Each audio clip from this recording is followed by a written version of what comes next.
Hello everyone, welcome to the online platform of champion square. आज हम लोग वापस से मिले हमारी 10 मिनट सीरीज के साथ, जिसमें हम लोग कुछ टॉपिक को बहुत इजीली बहुत कम समय में कंपाइल करके पढ़ रहे थे।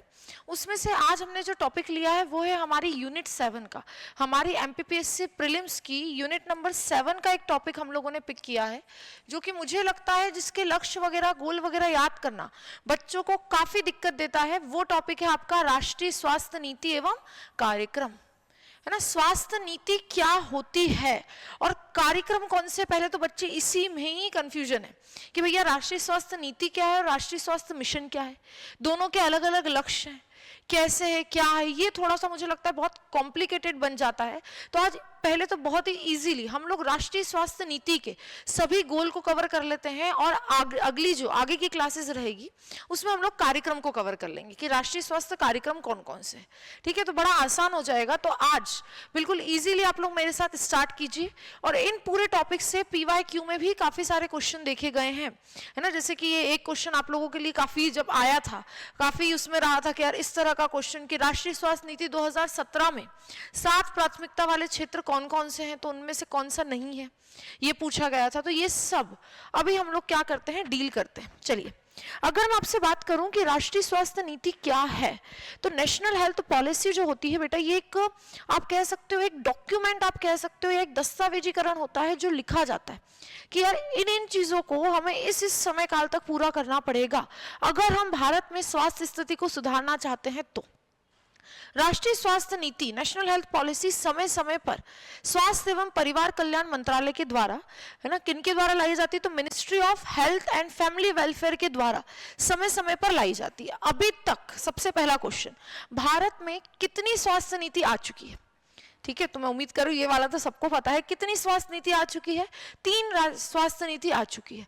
सबसे पहली जो स्वास्थ्य नीति बनी थी वो किन के एम्फेसाइजेशन के बाद बनी थी, तो Indian council of medical research, भारतीय चिकित्सा अनुसंधान परिषद और भारतीय सामाजिक विज्ञान अनुसंधान परिषद की ज्वाइंट पैनल ने सन 1980 में किसके ऊपर फोकस किया?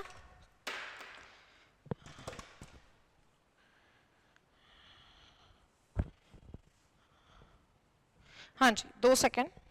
जॉइंट पैनल ने सन 1980 में फोकस किया किन बातों पर? तो उन्होंने फोकस किया कि हमें किस पे बल देना पड़ेगा? स्वास्थ्य व्यवस्था पर क्या देना पड़ेगा? बल देना पड़ेगा। ठीक है, हेल्थ सिस्टम पर ध्यान देना पड़ेगा। और उसी को ठीक करने के लिए 1980 में इन्होंने ये सब किया, है ना। किन किन ने? तो Indian council of social science research, ठीक है, भारतीय सामाजिक विज्ञान अनुसंधान परिषद और भारतीय चिकित्सा अनुसंधान परिषद। इन लोगों ने कहा कि स्वास्थ्य सेवा पे बल देना पड़ेगा। और उसके लिए कितनी? तो सबसे पहली हमारी जो स्वास्थ्य नीति आई वो आई पहली हमारी 1983 में। कब आई बेटा? 1983 में, जहां पर केवल एक मुद्दे पर ध्यान दिया जा रहा था कि एटलीस्ट सभी व्यक्ति को हम लोग प्राथमिक स्वास्थ्य देखभाल दे पाए। मतलब यहां पर जो टारगेट रखा गया था वो रखा गया था हेल्थ फॉर ऑल बाय 2000। कम से कम हम सभी तक वर्ष 2000 तक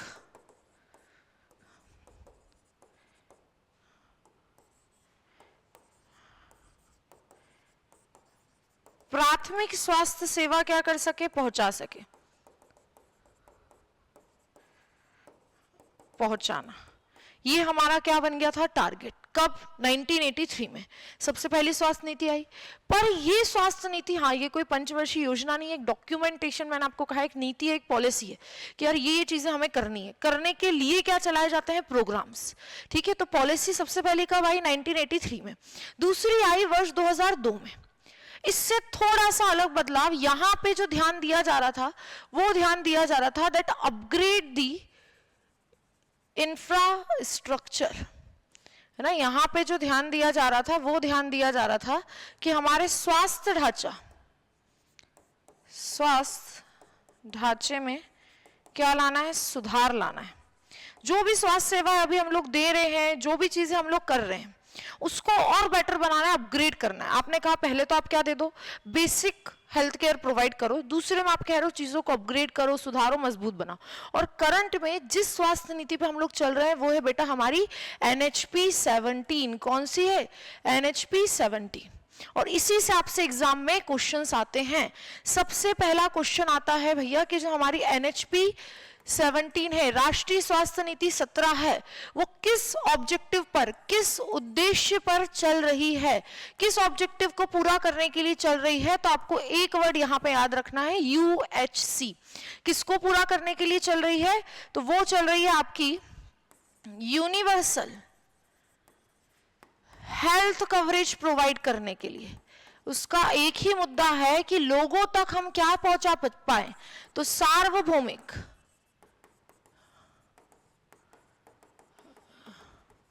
स्वास्थ्य कवरेज कर पाए, मतलब हर व्यक्ति तक, चाहे छोटा हो, बड़ा हो, अमीर हो, गरीब हो, महिला हो, पुरुष हो, बच्चा हो, सभी तक स्वास्थ्य सेवाएं पहुंच सके।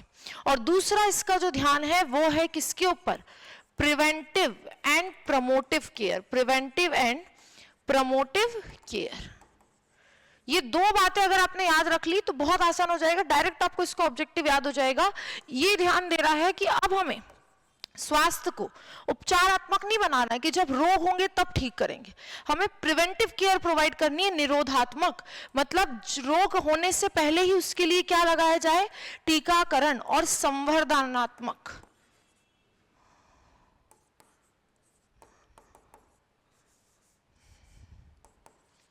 ठीक है, बढ़ावा देने वाली प्रिवेंटिव और प्रमोटिव केयर क्या करनी है? हमें लोगों तक पहुंचानी है। तो जो हमारी राष्ट्रीय स्वास्थ्य नीति आपसे पूछे पहली कब आई? 1983 में आई। उसका उद्देश्य क्या था? ज्यादा से ज्यादा आपको इसमें इतना याद रखना है, हेल्थ फॉर ऑल बाय 2000। ठीक है, वर्ष 2000 तक सभी के लिए एटलीस्ट प्राथमिक स्वास्थ्य सुविधाएं को सुनिश्चित करना। दूसरी कब आई? वर्ष 2002 में। तो आपसे ये भी क्वेश्चन आ सकता है कि भैया NHP 17 जो अभी चल रही है उससे पहले वाली स्वास्थ्य नीति कब आई थी? तो वर्ष 2002 में। ये हमने बेसिक बात याद कर ली। क्या था इसमें? अपग्रेड करना है किसको? इंफ्रास्ट्रक्चर को। और जो तीसरी हमारी स्वास्थ्य नीति है जिस पर अभी हम लोग काम कर रहे हैं वो किस बात को एम्फेसाइज कर रही है? क्या उसका उद्देश्य? उसका उद्देश्य UHC, यूनिवर्सल हेल्थ कवरेज, हर व्यक्ति तक स्वास्थ्य सेवाएं पहुंचाना, सार्वभौमिक स्वास्थ्य कवरेज के ऊपर ध्यान दे रही है। और दूसरा ये जो काम करती है, ये काम कर रही है प्रिवेंटिव एंड प्रमोटिव केयर पर, मतलब उपचारात्मक नहीं, क्यूरेटिव नहीं, चीजें कैसी होनी चाहिए? प्रिवेंटिव, मतलब रोग को दूर नहीं करना है, रोगी के कल्याण के लिए काम करना है, लोगों के वेलबींग वेलफेयर के लिए काम करना है, उसके ऊपर ही बनाई गई है। और इसको आप डायरेक्ट कनेक्ट कर सकते हो SDG के, हमारे सस्टेनेबल डेवलपमेंट गोल जो हमारे चल रहे हैं, सतत विकास लक्ष्य, 17 लक्ष्यों में से SDG नंबर 3 जिसका पूरा उद्देश्य क्या है? गुड हेल्थ एंड वेलबींग, अच्छा स्वास्थ्य व कल्याण। इससे डायरेक्ट इसको कनेक्ट किया जा रहा है और इसके सारे लक्ष्य इसी के लिए तय किए गए। अब मुझे जो फील हुआ, मुझे ये लगा कि यार बच्चों को गोल्स याद नहीं हो रहे कि NHP के गोल्स क्या है, फिर NHM क्या है, राष्ट्रीय स्वास्थ्य मिशन क्या है, उसके गोल्स क्या है, वो क्या काम कर रहा है। इसमें मुझे लगा कि काफी कंफ्यूजन है, इसीलिए वीडियो में लेकर आई हूं कि आप पहले तो गोल्स याद कर लीजिए। ठीक है, तो आपको कोई भी दिक्कत नहीं आएगी। उद्देश्य क्या है? 2 ही मैंने याद रखने थे, मैं आपको बता चुकी हूँ, है ना। ये 2 पॉइंट आपको याद हो गए, मतलब आपको इसके उद्देश्य याद हो गए। अब आपको याद रखना है कि जो हमारी राष्ट्रीय स्वास्थ्य नीति 17, ठीक है, 2017 वाली, देखिए कैसे इसको याद रखेंगे। भारत में अभी तक कितनी राष्ट्रीय स्वास्थ्य नीति लागू हुई है? 3 लागू हुई है, 1983 वाली, वर्ष 2002 वाली और 2017। उनके उद्देश्य हमने पढ़ लिए। अब उनके 2017 को हम लोग डिटेल में पढ़ेंगे। ये जो स्वास्थ्य नीति है ये कौन लागू करता है, कौन लेकर आता है? तो आपको याद रखना है, स्वास्थ्य एवं परिवार कल्याण मंत्रालय के द्वारा, by the ministry of health and family welfare. अब आते हैं हम इसके ऊपर कि जो हमारी राष्ट्रीय स्वास्थ्य नीति 2017 है ये किन 7 मेन एरियाज पे ध्यान दे रही है। मेन फोकस्ड एरिया इसके क्या है? थ्रस्ट जिसको हम लोग कहते हैं, जिन पर जोर दिया जा रहा है। तो ये 7 मेन चीजों के लिए काम कर रही है और ये पिलर्स आपको सीक्वेंस में याद रखने पड़ेंगे। मैं पूछूं पहला पिलर कौन सा है, तो याद रखना स्वच्छ भारत अभियान। दूसरा पूछूं तो याद रखेंगे अच्छा पोषक, है ना, पोषक आहार और नियमित व्यायाम, है ना, हमारी हेल्थ के ऊपर, न्यूट्रिशन और हेल्थ के ऊपर ध्यान दे रही है। तीसरा जो पिलर है वो किसके ऊपर ध्यान दे दे रहा है। तो नशीले पदार्थों से दूरी, तंबाकू वगैरह जो भी नशीले पदार्थ है इनसे क्या करना है, दूरी। तो ये 3 पिलर हो गए। पहला पिलर क्या कह रहा है, स्वच्छ भारत अभियान। दूसरा क्या कह रहा है, संतुलित स्वास्थ्यवर्धक आहार और नियमित व्यायाम, balanced healthy diet and regular exercise. सातों के सातों सीक्वेंस में याद रखना, ठीक है। उसके बाद कौन कह रहा है, तंबाकू, शराब और नशीले पदार्थों के दुरुपयोग का क्या करना है, समाधान, उनसे दूर रहना, उनसे बचना है। ये तीसरा पिलर हो गया हमारा। चौथा क्या कह रहा है, यात्री सुरक्षा। जो एक्सीडेंटल केस है जिससे मृत्यु दर बढ़ते जा रहे हैं, मोर्टेलिटी रेट बढ़ते जा रहे हैं, उनको क्या करना है, कम। तो यात्री सुरक्षा चौथा कह रहा है हमारा, चौथा तो यही है। पांचवा कह रहा है निर्भया नारी, है ना, मतलब महिलाओं से रिलेटेड जो अब्यूसिव केसेस आ रहे हैं ना, हिंसा वाले केसेस आ रहे हैं, उनको कम करना है। डेथ रेट जो बढ़ रहे हैं उनको कम करना है। तो निर्भया नारी, ठीक। छठा कहता है कार्यस्थल पर तनाव में कमी और सुरक्षा में सुधार, है ना, reduce stress and improve safety in the work place. जहां पे हम लोग काम कर रहे हैं उन कार्यस्थल पर लोग सुरक्षित फील करें, वहां पर तनाव मुक्त रहे। और सातवां और आखिरी ध्यान देता है कि किसके ऊपर, जो भी बाहरी और आंतरिक वायु प्रदूषण है जो हमारे लिए बहुत बड़ा खतरा बनता जा रहा है, उसको भी कम करें, क्योंकि CO2 बढ़ रही है और ग्लोबल वार्मिंग के लिए उत्तरदायी है। तो वायु प्रदूषण को कम करना इसका सबसे आखिरी वाला सातवां पिलर है, ठीक है। तो 7 पिलर कौन कौन से हो, मेरे साथ साथ याद करिए, सीक्वेंस में याद रखने पड़ेंगे। स्वच्छ भारत अभियान, फिर आ जाएगा पोषण वाला, याद रखिए, याद रहेगा हमें, है ना, प्री में हम देख के जज भी कर लेते हैं। तो कौन सा आएगा, पोषण वाला, कि हमें अच्छा आहार लेना है, संतुलित आहार, नियमित व्यायाम, ठीक है, एक्सरसाइज एंड हेल्दी डाइट के ऊपर काम कर रहा है। तीसरा किस पे काम कर रहा है, नशीले पदार्थों से दूरी, जो भी टॉक्सिन से उनसे क्या रहना है, दूर, ठीक है। चौथा किस पे काम कर रहा है, यात्री सुरक्षा। पांचवा है निर्भया नारी, है ना। 6 से हमारा कार्यस्थल पर तनाव मुक्त रहे, व्यक्ति सुरक्षित फील करे। और आखिरी है वायु प्रदूषण को क्या करना है, कम करना है, रिड्यूस द एयर पॉल्यूशन। ये सातों के सातों आप लोग सीक्वेंस में याद कर लीजिए, बहुत ही बेहतरीन तरीके से आपको इनसे क्वेश्चन कभी भी आएंगे तो आप कभी भी भूलेंगे नहीं, ठीक है। चलिए, तो हमने बड़ी आसानी से पढ़ा कि कितनी स्वास्थ्य नीति आई, और अभी हम किस पे ध्यान दे रहे हैं, हमारी राष्ट्रीय स्वास्थ्य नीति 2017 पे। हमने उसके उद्देश्य देख लिए, 7 वो क्षेत्र जिनके ऊपर ये नीति एम्फेसाइज करती, फोकस करती, जोर देती है, वो देख लिए। और अब अंतिम चीज याद कर लेते हैं हम लोग, इनके गोल्स, कि क्या क्या गोल्स उस समय सेट किए थे, कि ये गोल्स हैं, इनको हमें इस वर्ष तक अचीव करना है, ठीक है। चलो देखते हैं बहुत ही आसानी से। सबसे पहला गोल जो आया था वो आया था जीवन प्रत्याशा के लिए, लाइफ एक्सपेक्टेंसी हमें 2025 तक, 17 में नीति बनी थी, गोल कब तक का रखा उन्होंने, 25 तक। कितनी कर देनी है, तो हमें कर देनी है 67.5 से बढ़ाकर कितनी कर देनी है, 70। मतलब लोगों की जीने की जो एवरेज वो आ रही एज, वो 67.5 है, उसको बढ़ाओ और उसको कितना करो, 70। दूसरा क्या कह रहे हैं, पॉपुलेशन बहुत ज्यादा बढ़ती जा रही है, तो उसके लिए जो टोटल फर्टिलिटी रेट है, कुल प्रजनन दर है, TFR, ये सब हमारे स्वास्थ्य सूचांक होते हैं, हेल्थ इंडिकेटर्स होते हैं। तो TFR को कितना कम करना है, 2.5 2.1 तक कम करना है। 2.1 जो रहता है ना, ये स्टेबल है, मतलब जनसंख्या स्टेबल है, ना तो बढ़ रही ना ही कम हो रही। 2.0 कर देंगे तो कम होने लगी, और इससे नीचे और कम होने लगी। पर हमें कितना लेकर आना है, तो कितने तक कम करना है, 2.1 तक कम करना है। अगर क्वेश्चन आए तो फिर डायरेक्ट गोल से क्वेश्चन आते कि बताओ कितना करना है, तो इतना इतना, ये फिक्स है। मैडम इसमें से कौन सा अचीव हो चुका है, तो ये दोनों हम लोग अचीव कर चुके हैं। आज की तारीख की अगर मैं जीवन प्रत्याशा की बात करूं तो हो चुकी है भारत की 72, ठीक है। कई सारी रिपोर्ट है, जैसे NFHS 5 में भी ये रिलीज होता है, रिलीज हुई थी, है ना, जो हमारा स्वास्थ्य सर्वेक्षण निकलता है उसमें। इसके अलावा एक रिपोर्ट हमारा SRS sample registration system release करता है हर वर्ष।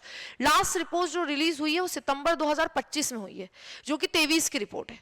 तो उनके हिसाब से हम लोग कितना अचीव कर चुके हैं, तो ये 72 हो चुका है। ये कितना हो चुका है, तो ये NFHS आया था जब 5वां, तब आपका TFR हो चुका था 2.0, और SRS सैंपल रजिस्ट्रेशन सिस्टम नमूना पंजीकरण प्रणाली के हिसाब से जो आपका SRS है, और यूनाइटेड नेशंस पॉपुलेशन फंड के हिसाब से जो है वो 1.9 हो चुका है। मतलब हम लोग अभी नीचे ही जा रहे हैं, ठीक है। तो भारत का ये हमें याद रखना है, ये दोनों हम लोग अचीव कर चुके हैं। इसके अलावा अब आते हैं हम लोग मेन स्वास्थ्य सूचांक पर, जो कि किसके लिए काम करते हैं, मॉर्टेलिटी वगैरह के लिए, ठीक है, मृत्यु दर वगैरह के लिए काम करते हैं। इनको याद कर लेते हैं चारों को, बहुत ही आसानी से, है ना। 4 है, 4 को मैं एक बार आपको लिख के बताती हूँ कैसे इसको याद करना है। देखिए सीक्वेंस में याद करेंगे, याद हो जाएंगे। पहले 2 तो मैंने किसके आपको बताया, तो पहले 2 हमारे एनएचपी के गोल क्या थे, तो पहले 2 गोल क्या है हमारे, पहला क्या कह रहा है, लाइफ एक्सपेक्टेंसी, जीवन प्रत्याशा कितनी करनी है, तो जीवन प्रत्याशा हमें करनी है 67.5 से कितनी करनी है, 70 तक बढ़ानी है। दूसरा क्या कह रहा है, TFR, टोटल फर्टिलिटी रेट, कुल प्रजनन दर, कुल प्रजनन दर को हमें कितना करना है, तो हमें उसे 2.1 तक लेकर कम करना है, मतलब लेकर आना है, कम करनी थी। तीसरा आप लोग याद रखना, अंडर 5 मोर्टेलिटी रेट, 5 साल से कम आयु के बच्चों का जो मृत्यु दर है वो, उसको लिखा जाता है U5MR, अंडर 5 मोर्टेलिटी रेट। 5 साल से कम आयु के बच्चों का जो मृत्यु दर है वो 2025 तक हमें कितना करना है, तो 1000 बच्चों पर से कितना करना है, 23, 1000 जीवित जन्मों पर कितना होना चाहिए, 23 तक कम करना है। ये टारगेट था। हम इसको अचीव कर चुके हैं क्या, नहीं। तो अभी अगर मैं बात करूं SRS की जो करंट रिपोर्ट के हिसाब से कितना है, ये 29, तो अभी भी हम इसको अचीव नहीं कर पाए हैं। और जो NFHS 5 में आया था वो बहुत ज्यादा था, 49.1, ठीक है। लास्ट NFHS की जो रिपोर्ट निकली थी वो 19-20 वाली निकली थी, उसमें 41 था, मतलब ये भी हमारा अचीव नहीं हुआ है। 2025 तक नवजात मृत्यु दर कितना करना है, नियोनेटल मोर्टेलिटी रेट कितना करना है, बेटा 16, है ना, 1000 जीवित जन्मों पे। और जो मृत बच्चों के जन्म दर है उसको कितना कर करना है, एकल अंक, सिंगल डिजिट तक लेकर आना है। मैं अभी याद करवा दूंगी, ठीक है। फिर हमें 2020 तक कितना माता मृत्यु दर कितना करना है, 167 से कम कर कितना लाना है, 100 प्रति लाख जीवित जन्म, है ना, या प्रति लाख जनसंख्या पे करना है ये वाला। और लास्ट क्या है हमारा, शिशु मृत्यु दर, इन्फेंट मोर्टेलिटी रेट 2019 तक कितना करना है, 28/1000। अब मैडम ये सब तो आपने पढ़ा दिए, मुद्दा ये है मैडम याद कैसे करने, वही तो हम करवाने आए आज आपको। चलो देखो, अंडर 5 मोर्टेलिटी रेट मैंने कहा कितना करना है, तो पहले तो तुम लोग सब क्या याद करो बेटा, ईयर, कब तक करना है, 2025 तक, ठीक है। कौन से वर्ष तक करना है, तो 2025 तक कितना करना है, तो आपको याद रखना है 23/1000। 5 साल से कम आयु के बच्चों का जो मृत्यु दर है वो 1000 जीवित जन्मों पर, 1000 लाइव बर्थ पर 23 हमें करना है। चौथा आपको याद रखना है, यहां पर सीक्वेंस में याद रखना तो याद रहेंगे, नियोनेटल मोर्टेलिटी रेट, नवजात किन्हें कहते हैं बेटा, 28 दिन 27 दिन वाले बच्चे, है ना, 28 दिन से एक दिन पहले, मतलब 27 दिन, 1 से लेकर या 1 दिन से लेकर 27 दिन वाले जो बच्चे रहते हैं ना, वो नवजात कहलाते हैं। उनका जो मृत्यु दर है ये 2025 तक हमें कितना करना है, तो कितना करना है, 16/1000 करना है, ठीक है। मृत बच्चों का,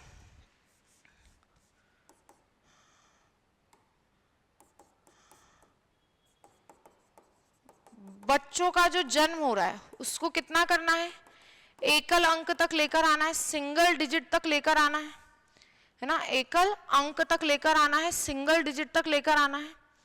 फिर आपको याद रखना है इसके बाद IMR, इन्फेंट मोर्टेलिटी रेट, शिशु मृत्यु दर, शिशु किन्हें कहते हैं, तो याद रखना 1 साल से कम, मतलब पहले बर्थडे से 1 दिन पहले वाला जो बच्चा रहता है 1 साल से कम वाला, वो किसके अंदर आता है, इन्फेंट मोर्टेलिटी रेट के अंदर। और ये हमें कितना करना है, तो ये हमें 2019 तक, ईयर भी याद रखने पड़ते हैं, 2019 तक कितना करना है, 28/1000, कितना करना है, 28/1000। और सातवां आपको याद रखना है मैटरनल मोर्टेलिटी रेट, माता मृत्यु दर कितना करना है, तो माता मृत्यु दर आपको 2020 तक कितना करना है, तो करना है 167 से कितना, 100 प्रति लाख पर, कितने पर, प्रति लाख पर।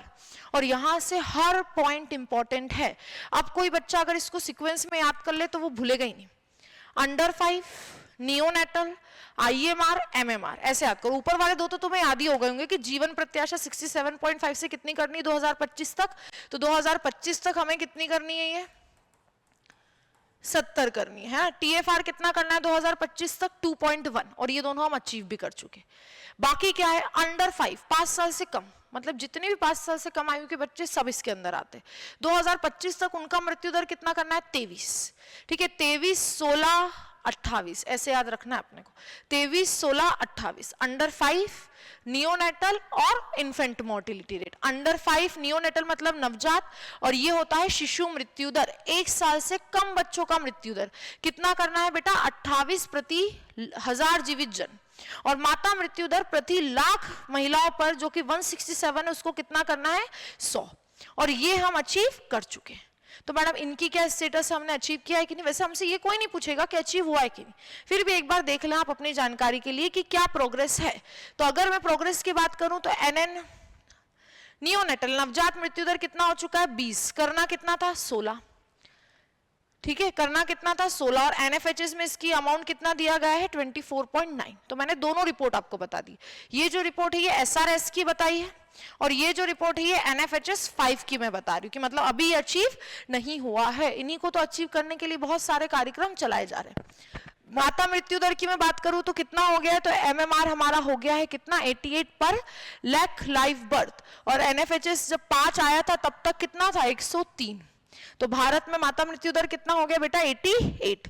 ऐसे में शिशु मृत्यु दर की बात करूं तो कितना हो गया, करना था 28, होत कितना गया 25 पर 1000 लाइव बर्थ हो चुका है, मतलब ये वाला हम अचीव कर चुके हैं, ये दोनों हम लोग क्या कर चुके हैं अचीव कर चुके हैं। तो कुछ अचीव हो चुके हैं, कुछ अचीव होना बाकी है, और इन्हीं को अचीव करने के लिए अलग अलग कार्यक्रम चलाए जा रहे हैं, ठीक है। तो मैडम ये तो माता मृत्यु दर या मोर्टेलिटी रेट वाले हैं, और भी कुछ है क्या, हाँ और भी है, गोल्स और भी होते हैं, वो बाकी के हम लोग स्टार्ट करते हैं पढ़ना।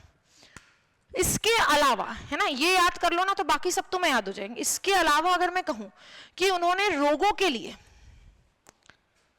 रोग के लिए, रोग कौन कौन से, या तो हो सकते हैं कौन से संचारी, या तो कौन से हो सकते हैं गैर संचारी, ठीक है, या तो रोग होंगे कौन से कम्युनिकेबल रोग, कम्युनिकेबल डिसीज, या फिर कैसे होंगे non communicable disease, NCD non communicable disease.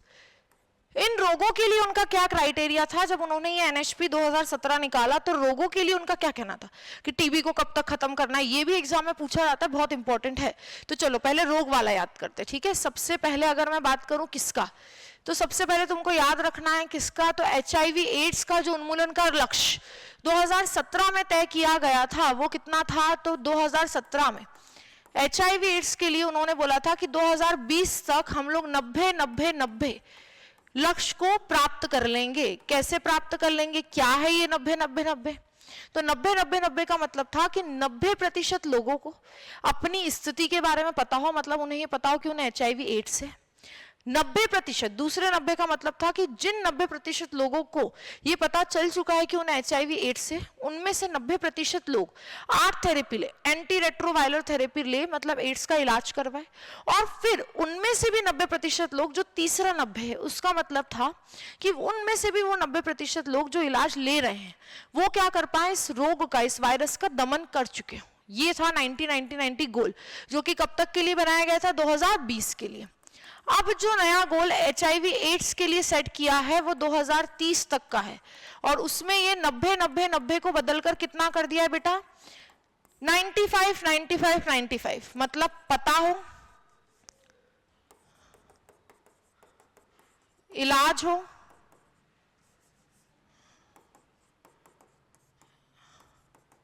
और 95 को क्या हो चुका हो, दमन, रोग क्या हो चुका हो, सप्रेस हो चुका हो, ये वायरस उनके अंदर सप्रेस हो चुका हो, ये इसका गोल था, ठीक है। दूसरा आपको याद रखना है टीबी, ट्यूबरक्लोसिस, जो कि एक तरह की कम्युनिकेबल डिसीज है, माइकोबैक्टीरियम ट्यूबरक्लोसिस के द्वारा होती है ना। तो आपको याद रखना है इसको उन्मूलन का, उन्मूलन मतलब होता है जड़ से मिटाना। एलिमिनेशन का गोल कब का रखा गया था, तो वर्ष 2025 तक हमें भारत को क्या बनाना है, टीबी मुक्त। पर याद रखना ये भारत का गोल है 2025। अगर मैं पूछूं ग्लोबल टीबी एलिमिनेशन हमें कब तक करना है, वैश्विक लक्ष्य क्या है टीबी के एलिमिनेशन क्या का, तो आपको याद रखना है 2030। कितना लिख कर आओगे, 2030। तो देखो जो मैं लिख रही हूँ ना वो वाले आपको याद रहेंगे, इस तरह से आप नोट्स बनाओगे आपको याद रहेंगे। बाकी मैंने पीपीटी में भी दे दिया, इसीलिए तो ये टॉपिक उठाया कि मैं जो तुम्हें बता रही हूँ वो तो तुम्हें याद रखना ही। ये भी लिख दिया है कि कौन अचीव हो चुका है, दोनों रिपोर्ट बता दी कि SRS में कितना था और NFHS में कितना था, ठीक है ना। तो HIV एड्स का पहला लक्ष्य 2020, दूसरा 2030। टीबी का एक ही लक्ष्य अभी हमारा जो है 2025 और वैश्विक लक्ष्य कितना है 2030। उसके अलावा कौन से रोग की बात चल रही है? उसके अलावा कालाजार का उन्मूलन और फाइलेरिया का उन्मूलन हमें कब तक करना था? तो उसके अलावा आपको याद रखना है कालाजार जो कि इतना फैला हुआ भी नहीं है और फाइलेरिया, इनका उन्मूलन हमें करना था 2017 तक, है ना। मतलब एक मरीज लाने थे 1000 में से, उसी वर्ष तक ये बना दिया गया था गोल। और चौथा आपको याद रखना है लेप्रोसी। लेप्रोसी मतलब कुष्ठ रोग का उन्मूलन कब तक तय किया गया था आपके NHP 17 में? तो 2018 तक। कब तक? 2018 तक। कुछ जिलों में हो चुका है, कुछ राज्यों में हो चुका है, कुछ जगह अभी भी बचा हुआ है, ठीक है। तो इनके नए लक्ष्य बना दिए गए। अब जैसे इसका जो नया लक्ष्य है वो कब तक का है? 2027 का। इनके भी नए लक्ष्य आ गए हैं 24 के, 27 के, तो ऐसे नए लक्ष्य बन चुके हैं, ठीक है। तो नए के ऊपर तो हम लोग चर्चा करेंगे। पहले आप वो लक्ष्य याद कर लीजिए जो NHP 17 में आए थे, क्योंकि आपसे डायरेक्ट पूछते हैं कि NHP 17 में क्या वर्ष तय किया गया था फाइलेरिया के उन्मूलन का? तो क्या वर्ष था? 2017। लेप्रोसी के उन्मूलन का क्या तय किया गया था? तो आपको याद रखना है 2018, ऐसे, ठीक है। इसके अलावा और कौन कौन सी डिसीज है? तो इसके अलावा आपको याद रखना है ब्लाइंडनेस, दृष्टिहीनता के प्रसार को कितना करना है? तो दृष्टिहीनता के प्रसार को हमें कितना करना है? तो वर्ष 2025 तक दृष्टिहीनता के प्रसार को, ब्लाइंडनेस की प्रेवलेंस को हमें वर्ष 2025 तक 0.25 पर 1000 स्टूडेंट क्या करना है? लेकर आना है। मतलब कितना करना है? मतलब बहुत ही कम करना है, जितना भी अभी है उससे 1.14 कर देना उस पार्ट को, ठीक है।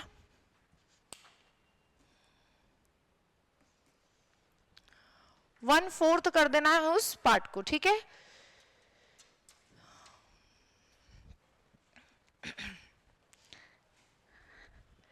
चलिए ये हो गया, ये भी हमें याद रखना है। इसके अलावा एक और मेन जो लक्ष्य जो इनमें से सब में से सबसे ज्यादा इंपॉर्टेंट है वो आपको याद रखना है जीडीपी का कितना परसेंट? 2.5% अलोकेशन हमें बढ़ाना है। किसके लिए? हेल्थ के ऊपर, स्वास्थ्य के ऊपर हमें क्या करना है? बढ़ाना है। ये एक आखिरी बात है जो इस गोल में सबसे ज्यादा इंपॉर्टेंट है। चलो इतने याद करें हमने, मृत्यु दर वाले ये सारे, ठीक है। रोग वाले हमने मैंने मेन आपको सारे याद करवा दी कि भैया कितना, तो HIV एड्स, टीबी का उन्मूलन कब तक करना है? वर्ष 2025, ग्लोबल 2030, दृष्टिहीनता को कितना करना है? तो वर्ष 2025 तक 0.25 तक लेकर आना है प्रति 1000 में से। उसके अलावा मैडम और कौन कौन से याद रखने हैं? तो उसके अलावा एक बार सारे देख लो, एक बार सारे देख लो। 2025 तक हमें सार्वजनिक स्वास्थ्य सुविधा के उपयोग का जितना भी मौजूदा स्तर है उसको कितना बढ़ाना है? 50%। ये भी पूछा जा सकता है कि भैया जितना भी अभी है उसका कितना बढ़ाना है? तो लिखकर आना 50% 2025 तक। 2025 तक जो प्रसव के पहले और प्रसव के समय की देखभाल है, एंटीनेटल और at the time of delivery की जो देखभाल है उसको कितना बढ़ाना है? 90%। कितना बढ़ाना है? 90%। ये सब गोल उस डॉक्यूमेंट में मेंशन थे जब ये NHP 2017 बनाया गया, और इन्हीं को अचीव करने के लिए ही सारे कार्यक्रम चलाए जा रहे हैं। ये मैं बता चुकी हूँ HIV एड्स वाला कि भैया 2030 तक कितना कर देना है? 95 गोल को क्या करना है? अचीव। 2025 तक जो टीकाकरण होता है, इम्यूनाइजेशन होता है 1 साल से कम बच्चों का, उसको कितना बढ़ा देना है? 90% तक बढ़ा देना। इसी के लिए हमारे ये कार्यक्रम चलाए जा रहे हैं, यूनिवर्सल इम्यूनाइजेशन प्रोग्राम या मिशन इंद्रधनुष हो गए, ठीक है। 2025 तक जो परिवार नियोजन की जरूरतें हैं, फैमिली प्लानिंग की जो जरूरतें हैं, उन्हें भी कितना बढ़ाना है? 90%। तो ये तो एक बार रीड करने वाले हैं, ये सब तुम्हें याद हो जाएंगे, ठीक है। वो क्या कह रहे हैं? 80% तक कम हो जाना चाहिए घरेलू स्तर पर ही 2025 तक टीबी बोल रहे, डायबिटीज और बीपी, जो कि आजकल बहुत कॉमन हो गया है। तो कितना 2025 तक ज्यादातर लोग घरेलू स्तर पर ही क्या कर लें? किसको कम कर लें? अपने डायबिटीज और बीपी को कम कर लें। तंबाकू के इस्तेमाल को कितना कम करने को कहा गया है? क्योंकि तंबाकू हमारे 7 पिलर में से एक है जो नशीले पदार्थ है। तो कितना? तो 2020 तक तुमसे पूछ लिया जाए याद रखना 15%, 2025 तक पूछ लिया जाए तो याद रखना 30%। तंबाकू के इस्तेमाल को क्या करना है, कम। 2025 तक 5 साल से कम आयु के बच्चों में जो नाटापन देखा जा रहा है, जो स्टंटिंग देखा जा रहा है, उसको कितना कम कर दो बेटा, 40% तक क्या कर दो, कम कर दो। मतलब ये भी है जो हमसे पूछे जा सकते हैं। तो जो मेन थे ना वो तो मैंने आपको इसलिए लिखकर याद करवा दी, और बाकी ये भी आपको याद होने चाहिए जो एक बार आप पता हो, और कभी हमसे इनसे क्वेश्चन आ जाए तो हम कभी भी इनको भूले ना, ठीक है। गैर संचारी रोग जितने भी हमारे रहते हैं उनके प्रसार को 25% तक कम करना है 2025 तक, ठीक है, ये हमें याद रखना। और सबसे आखिरी बात, स्वास्थ्य क्षेत्र के जो बजट का, जीडीपी का जो हमारा बजट एलोकेशन किया गया है उसको कितना बढ़ाना है, 2.5% तक बढ़ाना है। करंट में कितना है बेटा, 1.7 से 1.9, अभी जो करंट बजट निकला उसमें अलोकेट हो चुका है। और लास्ट है 2025 तक हमें हमारी जितनी भी चीजें हैं उसका सबका इलेक्ट्रॉनिक डेटाबेस क्या करना है, तैयार करना है।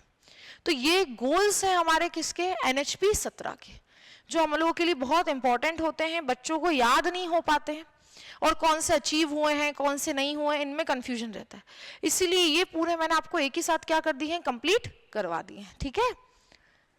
चलो एक बार फटाफट से इनको देख लो। ये वाले तो आपको याद हो चुके थे, जो मैंने बाद में बताए हैं उनमें से कुछ मेन वाले कौन से हैं जो आपको याद रखने हैं। तो उनमें से कुछ मेन वाले ये हैं कि तंबाकू के इस्तेमाल को कितना कम करना है, तो 2020 तक 15% और 2025 तक 30%।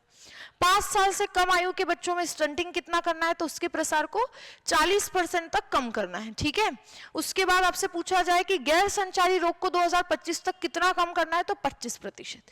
बाकी आपको मैंने सारे लिखवा के याद करवाए हैं। और जीडीपी वाला याद रखना कितना करना है, 2.5%। ये कुछ गोल्स है जो आपको याद रखने। और अब इन्हीं गोल्स को अचीव करने के लिए, NHP 17 के इन्हीं गोल्स को अचीव करने के लिए बहुत सारे क्या चलाए जा रहे हैं, कार्यक्रम, बहुत सारे चलाए जा रहे हैं प्रोग्राम। उनमें से चलने वाला जो सबसे बड़ा प्रोग्राम है, एक अम्ब्रेला प्रोग्राम है जिसके अंदर बहुत सारे छोटे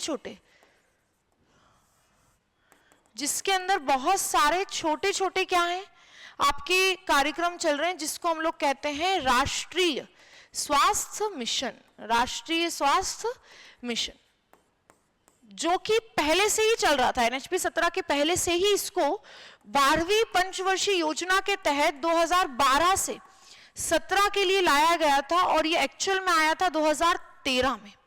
2 घटक को मिलाकर बनाया गया था, NRHM जो कि 12 अप्रैल 2005 को शुरू हुआ था, राष्ट्रीय ग्रामीण स्वास्थ्य मिशन, और NUHM जो कि 1 मई 2013 को शुरू हुआ था, जब राष्ट्रीय शहरी जो आपका स्वास्थ्य मिशन है वो।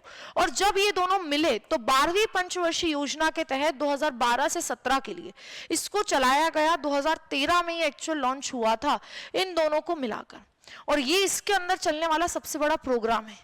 तो इसके भी अपने गोल है, इसके अंदर चलने वाले भी बहुत सारे प्रोग्राम हैं। तो जो मेरी नेक्स्ट 10 मेरी सीरीज रहेगी वो हमारी NHM के ऊपर रहेगी। ये वाली हमने पूरी कंप्लीट करी है NHP के ऊपर कि नीति क्या है। अब हम पढ़ेंगे कार्यक्रम कौन कौन से। तो मैं उम्मीद कर रही हूँ कि जब तक मैं अपनी अगली क्लास लेकर आऊंगी आप लोग ये सारे गोल्स, सातों के सातों पिलर्स, लक्ष्य, ये सब कुछ याद करके रखेंगे। इसके बाद हम लोग मिलेंगे हमारी अगली क्लास में। Thank you so much. ऐसे ही बने रहिए चैंपियन स्क्वायर के साथ। Thank you.